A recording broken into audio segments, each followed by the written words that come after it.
4.5 సంవత్సరం జగన్మోహన్ రెడ్డి గారి దేవుడే, 4.5 సంవత్సరాల దాకా అభినవ్ అంబేద్కరే, 4.5 సంవత్సరం దాకా జగన్మోహన్ రెడ్డి గారు ఉన్న రోజులు ఆయన అద్భుతమైన వ్యక్తే. అంటే వెళ్ళిపోవాలనుకున్నప్పుడు మాత్రం జగన్మోహన్ రెడ్డి గారు ఇది, జగన్మోహన్ రెడ్డి గారు అది అని మాట్లాడే తత్వం ఇప్పుడు అలవాటైపోయింది అందరికీ కూడా. జగన్మోహన్ రెడ్డి గారు వల్లే పదవులు పొందుతారు, జగన్మోహన్ రెడ్డి గారు ఆర్థికంగా ఎదుగుతారు. కానీ ఒక చిన్న మాట అంటే మాత్రం జరిగితే మాత్రం ఏదో పెద్ద జరిగిపోయింది మాకు. ఇప్పుడు రాజకీయాలలో ఇక్కడ ఇంతమంది నాయకులు ఏ స్థాయికి ఆ స్థాయి కార్పొరేట్లు ఉంటారు, మా మీద కోపడతారు, అలుగుతారు, బాధపడతారు, మళ్ళీ మేము కలిసిపోతాం. ఒక కుటుంబంలోనే అలకలుంటాయి, బాధలుంటాయి, ప్రేమలుంటాయి. అలా కాకుండా అంటే ఎప్పుడు నాకు మంచిది, నాకు ఇదే జరగాలంటే జరగవు. నేను వైఎస్ఆర్ కాంగ్రెస్ పార్టీలో ఉన్నప్పుడు కూడా నాకు కూడా చిన్న చిన్న ఇబ్బందులు ఉంటాయి. కానీ ఎందుకు, నాతో పాటు నేను ఒక్కడనే కదా ఇక్కడ ఎమ్మెల్యేని, ఇక్కడ 10 మంది ఎమ్మెల్యేలు ఉన్నాం. సో నాకు పక్కన ఎమ్మెల్యేకి పడింది అనుకో, నాకు చేయలేదంటే ఆయన చేసేటంటే నేను అలిగిపోవడం తప్పుగా కరెక్ట్ కాదు. ఎందుకంటే 10 మందిని పట్టుకురావాల్సిన బాధ్యత ఒక పెద్ద తండ్రి పాత్రలో జగన్మోహన్ రెడ్డి గారు ఉంటారు. అలా ఉన్నప్పుడు నాకే అన్ని ఈరోజు ఇదే జంగా కృష్ణమూర్తి గారిని కూడా అడుగుతా ఉన్నా, 13 సంవత్సరాలు తెలుగుదేశం పార్టీలో కనీసం సర్పంచ్ అయ్యాడు, 2 సార్లు ఎమ్మెల్యే అక్కడే రాజశేఖర రెడ్డి గారు ఎమ్మెల్యే. వైఎస్ఆర్ కాంగ్రెస్ పార్టీ ఏమీ చేయలేదని మాట్లాడితే 2014లో ఎమ్మెల్యే టికెట్ ఇవ్వలేదా? అందరూ చెప్పినప్పటికీ కూడా ఓడిపోతారని చెప్పినట్టు కూడా జగన్మోహన్ రెడ్డి గారు ఎమ్మెల్యే టికెట్ ఇవ్వలేదా? ఎమ్మెల్సీ ఇవ్వలేదా? వాళ్ళ కొడుక్కి జెడ్పీటీసీ ఇవ్వలేదా? ఏమి ఇవ్వలేదు జగన్మోహన్ రెడ్డి గారు అని అడుగుతా ఉన్నా. జగన్మోహన్ రెడ్డి గారు ఇంకేం చేయాలని అడుగుతా ఉన్నా. ఈరోజు ఎంపీ సీటు కూడా ఫస్ట్ మీకు నర్సరావుపేట ఎంపీ కూడా మీరు పోటీ చేయమని మిమ్మల్ని అడగలేదా? మీరు కాదంటేనే కదా ఈరోజు నెల్లూరు నుంచి నేను ఆడికి రావాల్సి వచ్చింది. కాబట్టి ఇంకేం చేయాలి జగన్మోహన్ రెడ్డి గారిని అడుగుతా ఉన్నా. ఖచ్చితంగా ఒక 10 నాయకులు ఉన్నప్పుడు సమన్వయంలో చిన్న చిన్న లోపాలు ఉంటాయి ఒక్కోసారి. కానీ అంత మాత్రానే ఈరోజు జగన్మోహన్ రెడ్డి గారు బీసీ చేయలేదంట. ఈరోజు నేను అడుగుతా ఉన్నా, ఈ 4 జిల్లాలు ఎంతమందికి బీసీ నాయకులకి జగన్మోహన్ రెడ్డి గారు ఎమ్మెల్యే టికెట్లు ఇచ్చారు? ఈరోజు నువ్వు పోవాలనుకుంటున్నావో లేకపోతే పోయే తెలుగుదేశం పార్టీ ఎన్ని ఎమ్మెల్యే టికెట్లు ఇచ్చింది? ఎన్ని ఎమ్మెల్సీలు ఈరోజు జగన్మోహన్ రెడ్డి గారు బీసీలకు ఇవ్వడం జరిగింది? అంటే ఎన్ని పదవులు కాదా? ఎమ్మెల్సీ అనే పదవి కాదా? రాజ్యసభ ఇచ్చే పదవులు కాదా? అంటే ఏంటి అని అసలు నాకు అర్థం కావట్లేదు. ఖచ్చితంగా ఒక ఎమ్మెల్యే ఉంటాడు ఇక్కడ. ఎవరైనా, నేను ఒక బీసీ అభ్యర్థిగా ఉన్నా ఎమ్మెల్యేగా, వేరే సామాజిక వర్గం ఒకళ్ళు ఎమ్మెల్సీ ఉండి నా నెల్లూరు నగరంలో పెత్తనం చేస్తే ఒప్పుకుంటామా? ఖచ్చితంగా మేము ఎక్కడో దగ్గర ఇబ్బంది ఉంటుంది. దాంట్లో కులాలు లేవు, మతాలు లేవు. ఏ ఎమ్మెల్యే అయినా, నేను బీసీ ఎమ్మెల్యే నెల్లూరు నగరంలో వేరే ఎమ్మెల్యే వేరే సామాజిక వర్గాలు ఎమ్మెల్సీ ఇచ్చున్నా కూడా ఇక్కడ రోజు కెలికితే నేను ఒప్పుకుంటానా? అంతే కదా. ఎక్కడైనా ఒకటే, ఇది రాజకీయంలో ఇది ఎక్కడైనా, ఇది ఆ పార్టీయా ఈ పార్టీ అని కాదు, ఎక్కడైనా ఒకటే. దానికి జగన్మోహన్ రెడ్డి గారి మీద నిందలేస్తూ జగన్మోహన్ రెడ్డి గారు అసలు ఏమీ చేయలేదు బీసీలకు అని చెప్పడం. ఈరోజు ఒకటి అడుగుతాను, ఎన్ని టికెట్ అసలు నువ్వు ఈరోజు పోటీ చేసిన పార్లమెంటు 70 సంవత్సరాల తర్వాత ఒక ఎంపీగా పంపించాలనుకుంటుంది జగన్మోహన్ రెడ్డి గారు కాదా? మీ సామాజిక వర్గానికి మన సామాజిక వర్గానికే కదా ఇవ్వాలనుకున్నాడు. ఆయన అట్లా తీసుకున్నా కూడా. కాబట్టి వెళ్ళాలనుకున్న ప్రతి ఒక్కడికి ఇప్పుడు కొత్త ఫ్యాషన్ అయిపోయింది. జగన్మోహన్ రెడ్డి గారు ఒంటెత్తుపోకడలు, ఆయన ఇది తెలుగుదేశం పార్టీ ఆయనకేమన్నా రెడ్ కార్పెట్ వేసి రోజు చంద్రబాబు నాయుడు గారు రాయి అపాయింట్మెంట్ ఇచ్చి పక్కన కూర్చోబెట్టుకుంటాడా? ఎంతమందికి ఇచ్చాడు బీసీ టికెట్లు? ఈరోజు అడుగుతున్నా, ఒంగోలు జిల్లాలో ఒక బీసీ ఉన్నాడా? నెల్లూరు జిల్లాలో వాళ్ళకి బీసీ ఉన్నాడా? తిరుపతిలో ఉన్నాడా? ఈరోజు చెప్తా ఉన్నాను, ఒంగోలులో ఈరోజు జగన్మోహన్ రెడ్డి గారు ఒకటి ఇచ్చారు. మళ్ళీ ఇప్పుడున్న నెల్లూరు జిల్లాలో ఒకటి ఉంది. ఒక ఎంపీ ఇచ్చాడు ఈ ప్రాంతానికి సంబంధించి. ఈరోజు కొత్తగా ఇంతమంది ఎంపీలు బీసీలు వస్తూ ఉన్నారు. ఏలూరు బీసీ ఇచ్చాడు, నర్సాపురం పార్లమెంటు బీసీకి అభ్యర్థికి ఇచ్చాడు జగన్మోహన్ రెడ్డి గారు. తెలుగుదేశం పార్టీ ఎన్ని ఇస్తుంది? కాబట్టి పోవాలనుకున్నప్పుడు ప్రతి ఒక్కరికి ఒక అలవాటు, ఇది అలవాటు అయిపోయింది. 4.5 సంవత్సరాలు మాత్రం ఆయన దేవుడు, ఆయన వీరుడు, నా అంతిమ యాత్రలకి జగన్మోహన్ రెడ్డి గారు ముఖ్యమంత్రిగా వచ్చి చితి పెట్టాలా, ఈ డైలాగులు వేస్తారు. పోయేటప్పుడు మాత్రం ఆయనది బాగా మోటాలు సంపాదించుకుంటారు, బాగా చేసుకుంటారు, మళ్ళీ ఆయనే తిడతారు. ఈ ప్రతి ఒక్కడు ఇది ఒక అలవాటు, ఫ్యాషన్ అయిపోయింది. ఎవరికైనా సేమ్ డైలాగులు, ఏం మారు స్క్రిప్ట్ ఒకటే. చంద్రబాబు నాయుడు స్క్రిప్ట్ పంపిస్తాడు, ఒక కాగితం, సేమ్ లైన్ మాట్లాడండి, 10 మంది ఇదే మాట్లాడితే ఇదే జగన్మోహన్ రెడ్డి అవుతాడు అనుకునే దానికి ఒక స్క్రిప్ట్ ఆడి నుంచి వస్తుంది. ఇదే భాష ఎవడు చేసినా ఒకటే డైలాగు డెలివరీస్. ఏమన్నా మారుతున్నాయా? ఖచ్చితంగా తను ఒక ముఖ్యమంత్రిగా తాను ముఖ్యమంత్రి అవ్వాలనుకున్నప్పుడు ఎమ్మెల్యేలను కానీ ఎంపీలను కానీ ఇదిగో ఇలా కాదు అక్కడికి వెళ్ళి మార్చే అవకాశం ఉంది. ఈరోజు నేను కూడా ఎమ్మెల్యేగా ఉన్నప్పుడు కార్పొరేటర్లు ఇక్కడ ఓడిపోతారనుకున్నప్పుడు గెలిచే కార్పొరేటర్ని కదా పెడతాను. నాకున్న వ్యక్తిని ఎవరైనా ఉంటే బతిలాడుకుంటాం కదా, అరే నాయన నువ్వు ఇబ్బంది పడతావు, ఓడిపోయేటట్టున్నావు, ఇంకోటి పెడదాం రా గెలుస్తాం. ఎందుకంటే పార్టీ అనేది బతుకుంటేనే కదా మేమందరం కూడాను. కానీ ఇట్లాగా ఈ యొక్క అలవాట్లు జగన్మోహన్ ఏం చేయలేదు, ప్రజలందరికీ తెలుసు జగన్మోహన్ గారు ఏం చేశారని. కాబట్టి దయచేసి కొత్తది ఏమన్నా ట్రై చేయండి. రొటీన్గా అంటే వీళ్ళందరి మనం క్యారెక్టర్ ఎప్పుడు బయటపడుతుందంటే బాగున్నప్పుడు కాదంట, ఇట్లాంటప్పుడే.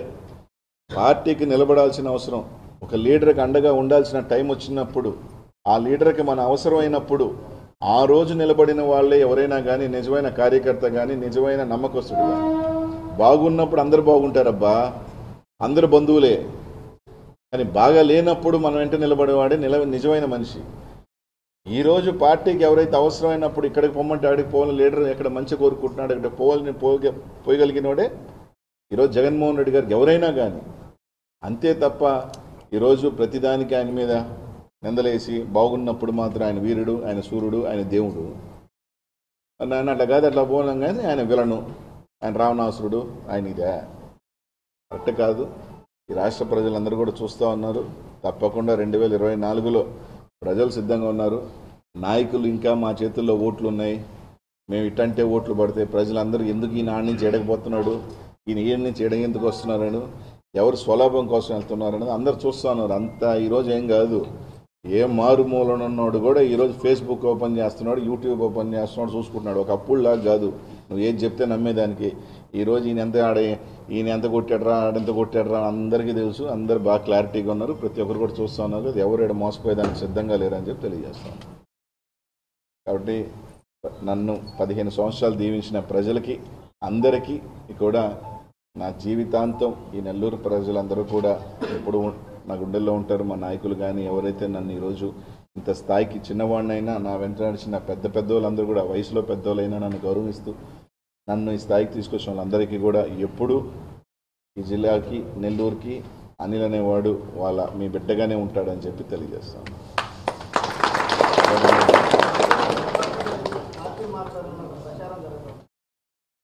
ప్రచారమే కదా అంటున్నారు మీరు, అది ప్రచారమే కాదు బా, మీరే అంటున్నారు అది ప్రచారం అని. ప్రచారమే కదా. ఒక ఫైర్ బ్రాండ్ సింహపూరిలో అలాంటి ఫైర్ బ్రాండ్ ఇప్పుడు నర్సరావుపేటకి, అక్కడ మీ ప్రచారం అక్కడ మీ ఇది ఎలా ఉండదు? ఇలాగే ఉంటుంది. ఇదే ఫైర్ బ్రాండ్ అక్కడ కూడా కోరుకోవచ్చా? అంతే, మారుతుందా? మనిషి ప్లేస్ మారింది కానీ మనిషి మారలేదు కదా. అటు కదబ్బా, ప్లేస్ మారుతుంది కానీ మనిషి మారలేదు కదా. అనిలే కదా పోతుంది, అనిల్ డూపు బాట్లే కదా. కాబట్టి ఎవరు కూడా పార్టీలు నాకు తెలిసి జగన్మోహన్ రెడ్డి గారి మీద నిజమైన అభిమానం, నిజమైన విశ్వాసం. జగన్మోహన్ రెడ్డి గారు నాకు తెలిసి జిల్లాలో కానీ పక్క జిల్లాలో కానీ ఎంత ఇదిగా పిలుస్తారని, ఎంత ఆప్యాయంగా పలకరిస్తాడని. కొన్ని ఇబ్బందులు అన్ని కుటుంబాల్లో ఉంటాయి, ఎవరు పోరు అన్న నమ్మకం ఉంది. జగన్మోహన్ రెడ్డిని నిజంగా గుండెల్లో పెట్టుకొని చూసుకునేవాడు నిజమైన అభిమాని ఎవరు పోరబ్బా, ఫేక్లు పోతారా? అంతే, నిజమైన జగన్మోహన్ రెడ్డి అభిమాని, నిజంగా జగన్మోహన్ రెడ్డిని అభిమానించే వాళ్ళు, జగన్మోహన్ రెడ్డి ముఖ్యమంత్రి కావాలని కాంక్షించే వాళ్ళు తప్పకుండా ఎవరు కూడా ఈ పార్టీని వీడరు. కష్టమైన నష్టమైన ఆయనతోనే ప్రయాణం చేస్తారు ఎవరైనా. అంతే తప్ప స్వార్థాల కోసమో లేకపోతే బూచి చూపించేదానికోసమో ఈ రాష్ట్రంలో ఎవరైనా, నేను చెప్పే జిల్లా కాదు మళ్ళీ దాన్ని ద్వంద్వర్థాలు తీయొద్దు, ఈ జిల్లాలో ఆయన బాగుండాలా, ఆయన ముఖ్యమంత్రిగా ఉండాలా అని ఆలోచన చేసే ప్రతి ఒక్కరూ కూడా ఆయనతో పాటే ప్రయాణం చేస్తారు. 10% అటుపోయే వాళ్ళు ఉంటారు, ఇటు నుంచి ఇటుపోయే వాళ్ళు. రాజకీయంలో 20% ఉంటారు కొంతమంది, అది నేను కాదన్నాను. వాళ్ళ ఇబ్బందులు ఉంటాయి కొన్ని రకరకాల, నేను కాదన్నాను. కానీ జగన్మోహన్ రెడ్డి గారు ముఖ్యమంత్రి అయిన తర్వాత బాధ ఎక్కడ వస్తుందంటే, పాపం ఆయన ఎక్కువ నమ్మిన కొంతమంది మోసం చేయటమే నిజంగా బాధ. అంటే దానివల్ల ఏమవుతుందంటే ఒక్కొక్కసారి నమ్మాలనే కూడా భయం వేసే పరిస్థితిలో కొంతమంది నమ్మకాన్ని చంపుతూ ఉన్నారు.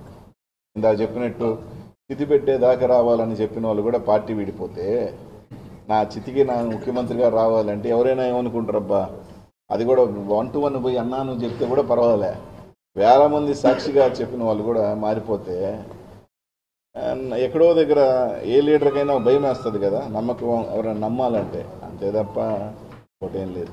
అక్కడ కొందరు ఇంకా నగర వైసీపీ అభ్యర్థి విషయంలో కన్ఫ్యూజన్ రాలేదు, లాస్ట్ వరకైనా మార్చే అవకాశాలు ఉన్నాయని రూమర్. అది రూమర్ నువ్వే అన్నావుగా, ఇప్పుడు కూడా చెప్తా. ఒక ఆయన ప్రచారం అన్నాడు, అది ప్రచారం. ఇది రూమర్ అన్నా కూడా అది రూమరు. సరే, రేపు 7 నుంచి ఇంకొక అరగంట తర్వాత ఏమవుద్దో నాకు తెలియదు. దాని గురించి ఎందుకు? ఈ క్షణం ఏంటి? ఈ క్షణం ఏంటి? అభ్యర్థి ఖలీలే కదా, ఈ సెకండ్కి ఖలీలే కదా. బట్ ఈ రోజు గురించి మాట్లాడదాం. గంట తర్వాత ఏందో మనకు తెలియని సంఘటన గురించి ఆలోచన చేయాల్సిన అవసరం లేదు. ఆ గంట వచ్చినప్పుడు ఆలోచన చేస్తాం అంతే తప్ప ఈ క్షణం ఈ గంటకి అభ్యర్థే కదా, ఎందుకు పాపం కన్ఫ్యూజన్ చేస్తారు? నువ్వు రేపా ఆ ప్రచారం, రేపా ఎల్లుండా, ఆ రోజు చూద్దాం.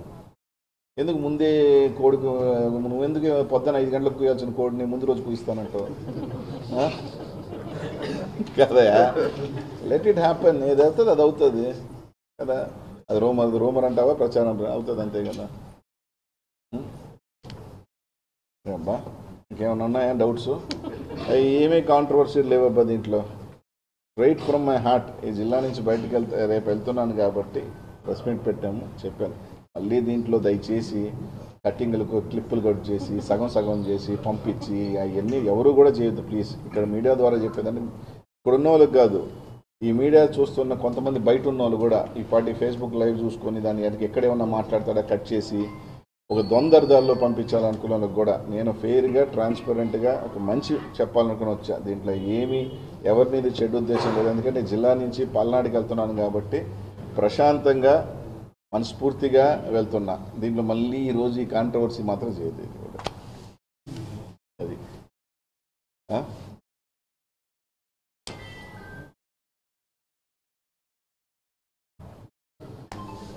నెల్లూరు జిల్లా 10కి 10 గెలుస్తాం లేబ్బా. రాజకీయాలలో ఎప్పుడు గుర్తుపెట్టుకోండి, అండర్ డాగ్స్ అనేవి ఉంటాయి కొన్ని, క్రికెట్లో కానీ ఇవన్నీ కూడా ఈ మిరాకిల్స్ ఉంటాయి. చక్కని అద్భుతాలు. రాజకీయాలే ఒక అద్భుతం.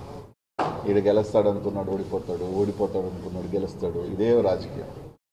కాబట్టి అన్నీ జరుగుతాయి నెల్లూరులో. అందరూ అనుకుంటున్నారు కొందరు ఓడిపోతారు, ఆయన 50,000తో గెలుస్తాడు పెట్టాడు. ఏం ఉండవు. జగన్మోహన్ రెడ్డి అని కావాలనుకున్న వాళ్ళందరూ ప్రతి ఒక్కరు ఓటేశారంటే గెలుస్తాడు. అర్థమైందా? అంతే. తాళం వేసుకున్నట్టు కదా ఒక ఆయన అప్పుడే. అదే అహంకారం దెబ్బతింటుంది ఎవరికైనా. అంతే. రేపటి నుంచి ఫ్రమ్ టుమారో అంటే నెల్లూరు రానేం కాదు లేప, గద్దగాడు పోతున్నాను అంతేనా. ఏమన్నా ఉందా?